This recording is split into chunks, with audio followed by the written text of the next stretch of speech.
I heart you. Ayan, mangluloko daw tayo. Diba? Manluloko daw tayo.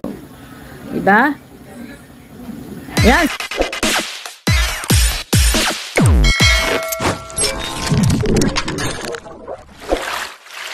Okay guys, isang mapagpalang umaga, tanghali, gabi po sa inyo lahat. Sana po ang lahat ay nasa mabuting kalagayan at ligtas po sa anumang kapahamakan. Sana po kayo dako ng mundo naroroon. Ako pumuli ang inyong lingkod, Maestro 21 TV. At sa ating video ngayong araw na ito mga kalingap ay susubukan po natin magbigay ng ating sariling opinion, kuro-kuro, komento at reaction nga po dito po sa sinasabi po nila na itong si Lorny TV po ay nagpapasaring po sa mga members ng Joynatics, okay? So ito po ay naganap sa kanya pong naging live kamakailan lamang po na sinasabi po na ito po ay isang uri ng pagpapasaring sa ating sa mga Joynatics members at bakit ano ang dahilan. So yan po yung ating pinakapaksa ngayong araw na ito mga kalinga, pero bago po yan tayo muna po ay magbibigay po kay sa ama at founder po ng Kalingap, Kuya Bal Santos Matubang, at tangkilikin po natin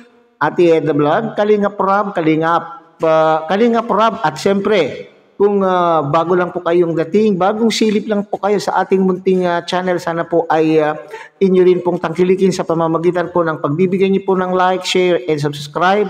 At tuloy pindutin na rin po ang notification bell at nang sa ganun tayo pa rin po ay magkita-kita at magsama-sama sa susunod pa pong mga reaction videos na ating gagawin. Likewise, may galag shoutout sa ating mga kasamahan po dyan sa Karepa, Kalingap Reactor Partners, sa pamumuno po yan ng ating Presidente, Javier De Leon, aka Birador. At tangkilikin din po natin mga Kalingap ang ating mga Kalingap Partners, mga Kalingap charity vloggers na nariyan po sa iba't ibang Kalingap landing pad na mayroon po tayo dito sa ating bansa. Okay? So, una po sa lahat ay wala po tayong sasabihin ko sa inyo mga Kalingap na wala po tayong kakampihan. Hindi ko po ito itinatakel, hindi ko po ito ipinapaksa upang sa ganun ay kampihan po natin ang si Kalorny o ang Team Brooks o kaya naman po ay si Kalingap Dan, at hindi sa kinakampihan ko rin po ang Joynatics. So ang ibig sabihin natin po dito ay nasa gitna lang po tayo, at kung ano man po yung ating masasabi ay ito po ay ang aking opinion po lamang. Okay? So yan po, maliwanag po yan mga Kalinga pa. Wala po tayong kinakampihan po na grupo po rito. Okay? Pareho po natin mahal ang bawat isa sapagkat nandito po tayo sa loob ng Kalingap. Okay? Magsuportahan po tayo. Ako ay sumusuporta, kaya nakita naman po ninyo sa ating mga content po mga Kalingap ay may mga content din naman po tayo na kay Joy Diwata at sa lahat po ng ating mga love team. So yan po pare-pare po tayo nandito sa loob ng Kalingap, kaya nga sinasabi one Kalingap, one family. So magbibigay lang po tayo ng ating opinion lamang. Okay? So bago po yan ay panoorin po na natin ang maikling video clip po na ating kinuha po kay Miss Lorny TV, at dito po tayo magbabase ng ating komento, kuro-kuro, opinion at reaction. Panoorin po natin mga Kalingap. I-upload natin na ito, ang daming basher dito. Ang pagmamahalang Jenny at Dan, no? Dito, ang daming basher dito. Ayan, no, say I heart you. Oh, I heart you. Ang ganda pa naman ng pangalan mo, I heart you. I heart you. Ayan, mangluloko daw tayo. Diba? Manluloko daw tayo. Diba? Ayan, si Nati Basconnuelo. Ayan, oh, grabe. Oh, si Nati Basconnuelo. Mahal na nila, syempre, si second hand na bakla. Uy, tingnan mo naman yan. Tama po ba yan, yung mga ganyang pananalita nyo? Diba? Tama po ba yun? Ayan, oh, sayang. Ayan, sayang daw ang kagwapuhan ni Dan. No? Yung asawa daw ay, naku, Diyos ko. Diba? Tama po ba yung mga pinagsasabi nyo na yan? Nati, ito oh. Si I Heart You, Nati Basconnuelo. Ayan, naku, yan ba yung pinagmamalaking yung mga grupo nyo? Oh, grabe magsalita oh. Mahal na nila syempre si second hand na bakla, mayaman politiko ang angkan. Oh, grabe kayo, politiko ang angkan, makapanghamak kayo, ganyan ha. Baka padalang kayo na tatay na politiko ng abogado, mataranta kayo, manglait kayo, ganyan. Oh, di ba? Sabi mahal na syempre si second hand na bakla, mayaman politiko ang angkan. Tapos may mga ano sila diyan Nati Basconsuelo may mga profile kayo diyan ha. Diba? Pero meron naman ding ibang nagtatanggol, no? Ayan, katulad dito, sabi ni Kay Gallardes Capucaw. Ayan, Kay Gallardes Capucaw. Sabi niya, Nati Basconsuelo, yung mga sinasabi mo, babalik yan. Kung hindi sa anak mo, sa apo mo, ang tanda mo na, ganyan pa ang utak mo. Ayan, no? May mga nagtatanggol naman. At thank you so much sa mga nagtatanggol. Katulad nito ni Mama Kay Gallardes Capucaw. Diba? Kasi sa FB, may mga profile kayo guys. Tandaan nyo po yan ha. At least sa YouTube, pwede kayong gumawa ng mga ninja account nyo. Dito sa FB, ayan kitang-kita yung mga profile nyo. Diba? Tapos may sumagot, Merlinda Ramos. Sabi niya, Kay Gallardes Capucaw. Ay nako, hindi sila makamove on kasi walang magawa. Kasi si second hand ang pinili ni Papa Dan. Diba? Grabe. Sumagot pa to si Angel Heart. Sabi ni Angel Heart Nati Basconsuelo, naku, mag-move on ka na. Yang sinasabi mong second hand, yan ang pinili ni Dan. Di niya nagustuhan yung, ayoko sabihin. Kasi below the belt, no? Ayan, kayo na lang magbasa. Nandyan yan sa FB page ko. No, yung upload ko na video, nandyan po lahat yan. Nandyan po sila. Yan ba yung sasabihin naka-move on na? Yan ba yun? Di ba? Sabi nito ni Aurelia Diocena. Noon puring-puri si Joy. Ngayon si Jenny naman puro kayo mga plastic at sinungaling. Hindi maintindihan yung mga utak nitong mga to. Noon daw puring-puri si Joy. Ngayon daw si Jenny na. Puro kayo mga plastic at sinungaling. Tapos yung ito pang issue na ito parang nasasama pa yung kapatid ni Jack, no, si Mel. Sabi ni Nati Basconsuelo, si Mel nga maganda, iniwan din, gusto kasi ni Dan mayaman kaya iniwan yung 3 babae. Sinong 3 babae? Wala naman ibang naging girlfriend si Dan, si Mel lang. Kaya iniwan yung 3 babae, makarma sana babae magiging anak, pangbayad utang, diba? Pati yung anak na baby, wala pa, hindi pa lumalabas sa tiyan, no? Pangbayad daw utang. Grabe, di ba? Nati Basconsuelo. No, Nati Basconsuelo. Ayan, yung mga komento mo. Di ba natatakot sa pinaggagawa mo? Ha? Nandiyan, nakalantad yung mga profile name nyo dyan. Okay, so yan mga kalingap. Ang komento po, or ang pahayag po na ito ni Lorny TV mga kalingap ay base.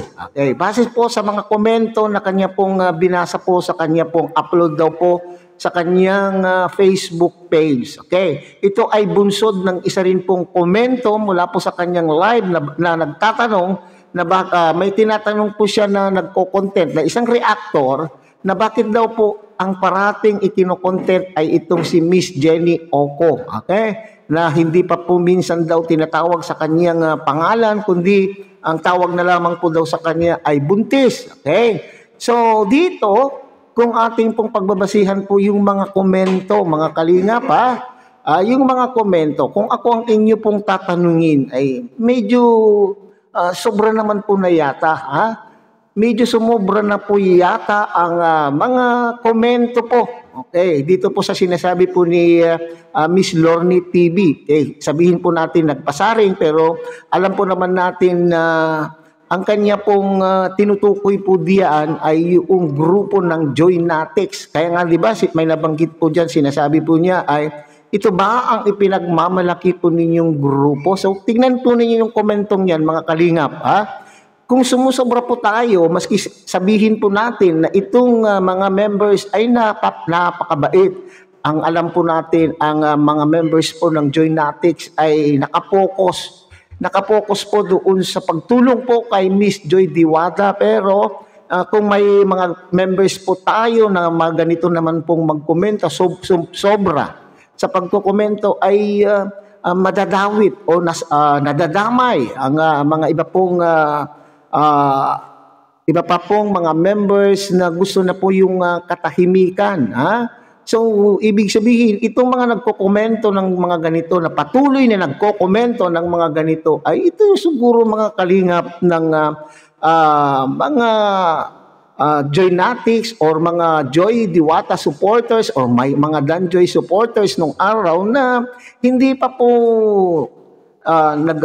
naghihilom ang sakit na kanila pong nararamdaman. Alam po naman natin, alam ko na karamihan po sa inyo ay nasaktan ng dahil po sa isip po ninyo, ay hindi lamang sa isip po ninyo, kundi sa inyo pong pagkakaalam, sa inyo pong pagkakaintindi ay kayo po ay nalinlang. Kayo po ay napaglinlangan. Dahil itong mga grupo nila ay sinasabi po ninyong sinungaling. Bakit po sila tinatawag na sinungaling? At nadamay pa po yung iba po na nariyan po na mga kasinungalingan. Siyempre alam po naman natin na siguro sila ay alam na po nila yung pangyayari. Pero hindi po sila nagsalita. Ang akin lang naman dyan mga kalingap, ang opinion ko po dyan ay wala po siguro sila sa posisyon. Wala po sila sa posisyon na sila po ang magsalita. Sino po ang dapat nangunang magsalita po riyan? Yung taong concern. So yun lang po siguro mga kalingap At medyo matagal na po itong usapin na ito. At sana ay medyo move on, naka-move forward na po dapat ang mga iba at nakalimot. Hindi naman po natin ibig sabihin na kalimutan na lamang basta-basta dahil alam ko nga, sabi ko, malalim ang sugat.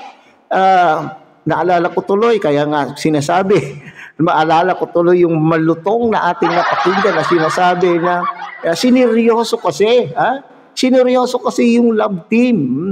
Yun pala ay scripted lamang at hindi katotohanan at alam daw po nila yan.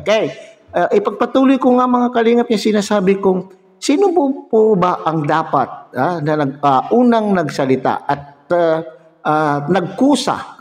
Sana ang nagkusa at sinabing ay hindi ko na pwedeng ipagpatuloy pa ang love team sapagkat kasi nasa rulings nila yan, nasa rules nasa rules nila na hindi po pwede yun na pa siguro ang pinaghihimutok ng butsin ng ating mga Danjoy supporters nung araw na yan at Joynatics na ngayon ay yung hindi pagsasabi ng katotohanan, hindi naging matapat ang mga ito sa kanila pong taga-suporta.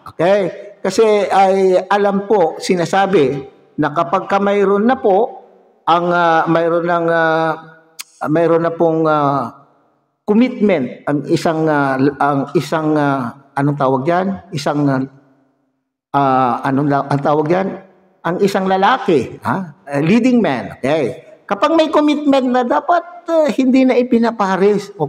Kung susumahin, ngayon lumalabas na ngayon mga kalingap na ilang buwan, 18 months daw gaano katagal naman din po yung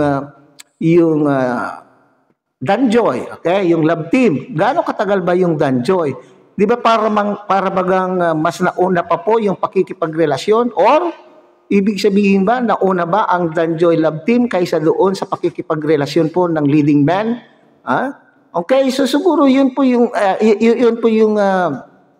masama sa loob. Pero sabi ko nga po mga kalingap ay nangyari na po at humingi naman na po ng kapatawaran, nanghingi na po ng pasensya yung tao. Sana naman po siguro tayo naman po lahat ay may mga edad na at tayo po ay naniniwala sa kapayapaan. Bakit hindi tayo magbigay? Bakit hindi natin ito ibigay? Kung hindi pa po kayo nakaka-move on, hindi pa po ninyo matanggap, siguro ay maganda pa pong manahimik muna tayo. Kung manahimik tayo at mag-focus po tayo sa pagsuporta po kay Joy Diwata. At dito kasi sa mga komento na kasi sinasabi kong sobra ay pati yung bata o pati yung bata na sinapupunan pa lamang, nasa sinapupunan pa lamang na hindi pa lumalabas sa mundong ibabaw ay nadadamay na. Okay? Na hindi po dapat. At huwag natin pong sisihin. Huwag naman po natin idamay din yung babae. Huwag natin pong idamay po dito si Jenny Oco kasi para sa akin, itong si Jenny Oco ay siguro naman po hindi siya yung nagpresenta. Hindi naman po siguro yung nagpresenta or maaaring sila po ay ipinakilala. Sino ba sa dalawa ang nanligaw? Sino ba ang nanuyo? Lalaki o yung babae? Hindi naman po kasalanan po ni Jenny Oco na siya po ay piliin. Sa sinabi ba niya na pinilit ba ni Jenny Oco itong si Kalingap Dan na siya po ay piliin na maging partner sa habang buhay o maging asawa habang buhay? Ngayon masama, parang hindi para sa akin hindi maganda kasi yung sinasabi na second hand na bakla, di ba po? Huwag po tayong mapanlait sa ating kapwa. Tignan muna natin, manalamin po tayo at tignan po natin ang ating mga sarili kung maayos po tayo kasi baka bumerang po sa atin ang ating mga panlalait sa ating kapwa. Ulitin natin, hindi kasalanan po ng babae na siya po ay pinili. Siya po ay sinuyo lamang. Siyempre, masisisiban nyo yung isa naman po na mayroon din po siyang pagtingin. Mayroon din po siyang pagtingin kasi siguro nung panahon na yun ay malinaw po doon kay Miss Jenny Oco na yung love team ay love team lamang. Love team po lamang na for the purpose of entertainment at scripted. Okay, so yan po siguro. So sa panahon na ito mga kalingap, sana ang lahat po ay makapag-move on na. Sabi ko nga kanina mga kalingap ay kung hindi pa rin yung matiis na kayo po ay may nararamdaman, iwasan na lang po siguro muna ninyong magpunta sa kanila pong mga upload upang kayo po ay hindi makapag-komento doon sa kanila pong mga comment section kasi alalahanin po ninyo you are responsible to your own comments. Kayo po ay mayroon pong pananagutan sa anumang komento na inyo pong ikinukomento sa mga sa kanila pong mga comment section, hindi po ba? So baka kayo po ay mapahamak kung kayo po ay magkukomento ng hindi maganda sa kanila. Okay? So hanggang diyan na lang muna po siguro tayo mga kalingap. Muli tangkilikin po natin Kuya Bal Santos Matubang, Ate Edna Vlog at Kalingap Rab. At siyempre muli pinapakiusapan po kayo na sana po ay inyo rin pong tangkilikin ang munting channel na ito sa pamamagitan po ng pagbibigay niyo po ng like, share, and subscribe at tuloy pindutin na rin po ang notification bell at nang sa ganon tayo pa rin po ay magkita-kita at magsama-sama sa susunod pa pong mga reaction videos na ating gagawin. Muli, isang mapagpalang umaga, tanghali, gabi po sa inyo lahat. Mabuhay po kayo at God bless everyone.